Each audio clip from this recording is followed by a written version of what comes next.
We're on board with the Puma team, part of the Volvo Ocean Race fleet, currently in Abu Dhabi before they start leg 3 to China. If you want to find out what it feels to be part of the race, stay with Emirates News.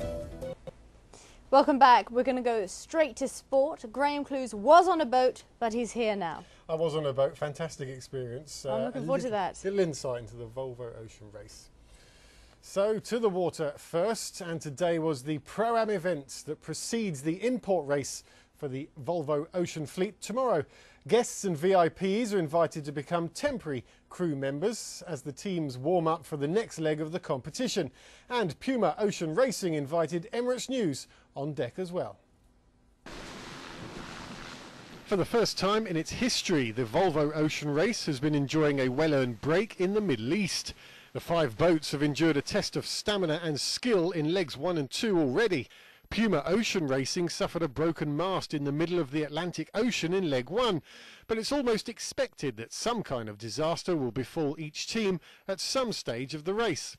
But as we climbed aboard, the team seemed calm and relaxed, perhaps boosted by the fact that it was the collaboration between crew members that saw them through a difficult start to the competition. We're always confident. There's very few legs in this whole race so far that we haven't led. We had our little disaster on leg 1 where our mast fell over in the middle of the ocean, and there's no doubt that that's been quite a setback for us, but we have a veteran group here who is not quitting, I can guarantee you that, and every time we go on the race course we expect to win.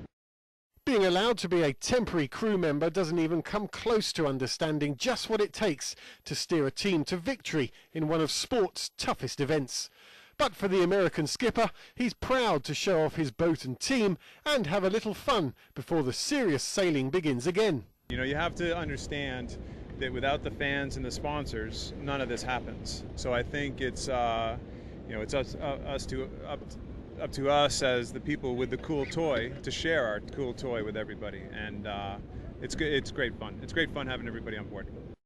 The stopover between legs in Abu Dhabi has been a resounding success, not only with the thousands who have enjoyed the destination village, but the teams themselves have nothing but praise for their stay in the UAE. Abu Dhabi has been nothing shy of spectacular. The facility that they built here to house the destination village, our family has had a blast. We've done stuff here that we've never done in our lives, you know, and may never do in our lives until we come back to Abu Dhabi someday. And I give the Tourism Authority a lot of credit for having the vision to do something like this, to bringing people like us into a new part of the world, and we see it, and we're going to be back. You know, that's just the way it works. So, nice job by the Tourism Authority.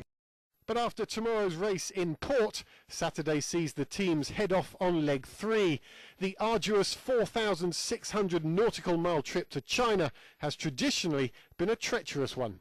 The leg to China in the last race almost sank half the fleet, but this time we're going to southern China, so we're expecting hopefully fewer storms, because last time was as brutal a weather as any of us veteran sailors have ever seen, really.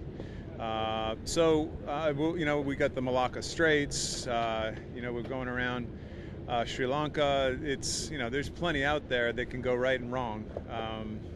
But every leg's like that. You know, we weren't expecting to break our mast and end up on Tristan da Cunha on the first leg either. You just never know, and you have to be prepared for everything.